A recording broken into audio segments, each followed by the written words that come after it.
বঙ্গভূমি কৃষক বন্ধু চ্যানেলে সবাইকে স্বাগত। তো আজকে আবার চলে এসেছি 5 নম্বর এটা তো তোমরা দেখেছো, বুস্টার দিয়েছিলাম। তো বুস্টার দেওয়া 2-3 দিন পর তোমরা দেখবে, একটু ওয়েট করবে, 2 দিন পর দেখবে গাছে খুব চষি পোকার উপদ্রব হবে, মাকড়, থিপস এইসব জাতীয় পোকার প্রচুর উপদ্রব হবে, পাতাটা হালকা হালকা কুঁকড়ে যাবে। তো তখন খুব একটু তাড়াতাড়ি ট্রিটমেন্ট করতে হবে, যেহেতু গাছটা সেই সময় ডগা ছাড়বে বা সুমো ছাড়বে, গাছটা চারাবে। সেই সময় যদি ট্রিটমেন্ট না করা হয় তো গাছটা থমকে যাবে, বাড়বে না আর। তো সেই সময় খুব তাড়াতাড়ি ট্রিটমেন্ট করতে হবে। তো আজকে আমি চলে এসেছি আবার শসা জমিতে ওষুধ স্প্রে করার জন্য, যেহেতু আমার মাকড় চলে এসছে হালকা। অনেকের আসতে নাও পারে, যাদের আসে না তারা না স্প্রে করতেও পারো। তো আমার মনে হয় স্প্রেটা করাই বেটার হবে, যাতে ডগগুলো না নষ্ট করে। তো আজকে আমি আবার চলে এসেছি স্প্রে করার জন্যে। আমার গাছ কিন্তু খুব ভালো আছে, আমি পরপর ধাপে ধাপে স্প্রে করেছি। তোমরাও এইভাবে যদি স্প্রে করো তোমাদেরও গাছ এরকম সুন্দর থাকবে। তো আমার সব গাছই কিন্তু দেখতে পাচ্ছ খুব ভালো আছে, খুব জোর ধরেছে গাছের। মাটি দেওয়া হয়ে গেছে, একটা ছেঁচও দিয়ে দিয়েছি আমি হালকা। প্রথমবারে ছেঁচটা হালকা দিতে হবে, চেপে দিলে হবে না, চেপে দিলে গাছ গোড়া থেকে পচে যাওয়ার ভয় থাকে।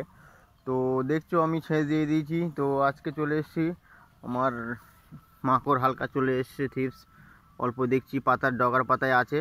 তো এই সময় সবথেকে বেটার ট্রিটমেন্ট করার জন্য আমি আগের ভিডিওতেও বলেছিলাম যে তখন ডেলিকেট আমি দিইনি, তো এখন ডেলিকেটটা অবশ্যই দিতে হবে। ডেলিকেট বা এই কম্পোজিশনের যত ওষুধ আছে, এই যে 11 স্পিনোটম 11.7 কম্পোজিশনের এই যে যত ওষুধ আছে তোমরা সেগুলো স্প্রে করতে পারো। তো সব থেকে বেটার ওষুধ যেটা, সেটা হচ্ছে ডেলিকেট। এটা তোমরা টিনে 10 ml দেবে, 10 ml বেশি দেবে না, তাহলে কিন্তু গাছ পাতা কুঁকড়ে যাবে, পাতা হার্ড হয়ে যাবে। কারণ এই ওষুধটা প্রচণ্ড টেম্পার। সব থেকে বেস্ট কাজ চাইতে গেলে ডেলিকেটই বেটার। তোমরা যদি ডেলিকেট পাশের দোকানে, লোকাল দোকানে না পাও তো অর্ডার দিয়ে অনলাইনে আনতে পারো। আমি অর্ডার দিয়ে অনলাইনে এনেছি, একটু খরচটা বেশি পড়ে, 200 টাকা খরচ হয়তো বেশি পড়বে, কিন্তু বেস্ট কাজ হবে। তো এটা টিনে তোমরা 10 ml দেবে, তার বেশি দেবে না। আর সাথে বলবো একতারা একটা মিশিয়ে দেবে, সাদামাছির কাজ হবে। ডেলিকেটও সাদামাছির কাজ হয়, কিন্তু সাথে একটা এক্সট্রা দিলে কী হবে, জোরটা আরও বেশি হবে। সঙ্গীতা কোম্পানির একতারা। তো সাদামাছির জন্য এটা একটা মিশিয়ে দিও, আর কিছু মেশাবে না, এটা দিলেই বেস্ট হবে। তো দেখছি আমার গাছ খুব ভালো আছে, পরপর ধাপে ধাপে আমি ওষুধ স্প্রে করেছি। তোমরাও যদি এইভাবে ওষুধ স্প্রে করো তো তোমাদেরও গাছ ভালো থাকবে। আর কেউ যদি কোনো কিছু বুঝতে না পারো তাহলে আমাকে কমেন্ট করে জানিও, আমি কিন্তু উত্তর দিয়ে দেবো কখন কি ওষুধ স্প্রে করতে হবে, কি করতে হবে না। তো আর তোমরা যদি ডেলিকেট না পাও কাছাকাছি, তাহলে তোমরা সিমোডিসও দিতে পারো, তবে ডেলিকেট বেটার কাজ হয়। তারপরে বিএসএফ কোম্পানির একটা ওষুধ আছে, নামটা মনে আসছে না, এক্সপ্লোর না কি, তো ওটাতেও ভালো কাজ হয়। আর এই কম্পোজিশনের অন্য ওষুধও আছে, তো সব থেকে বেটার কাজ হবে ডেলিকেট, কর্টেভা কোম্পানির ডেলিকেট, এটাই ভালো কাজ হবে। আর টিনে 10 ml দেবে ডেলিকেট, তার বেশি দেবে না, দিলে কিন্তু গাছ হার্ড হয়ে যাবে, কেন ওষুধের টেম্পারটা খুব বেশি।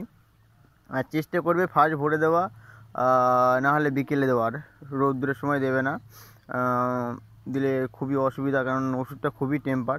আর আমার গাছে সুমো ছেড়ে দিয়েছে, দেখো এই অবস্থায় কিন্তু পোকা আছে, দেখা যাচ্ছে না, এই যে কচি পাতায় কিন্তু পোকা মাকড় ফাকড় আছে, আমি দেখলাম। তো সেই জন্য ওষুধটা দিতে এসেছি। তোমাদের যদি না থাকে তাহলে তোমরা নাও দিতে পারো, আর দিলে বেটার হয়, সব থেকে ভালো হয় দিলে।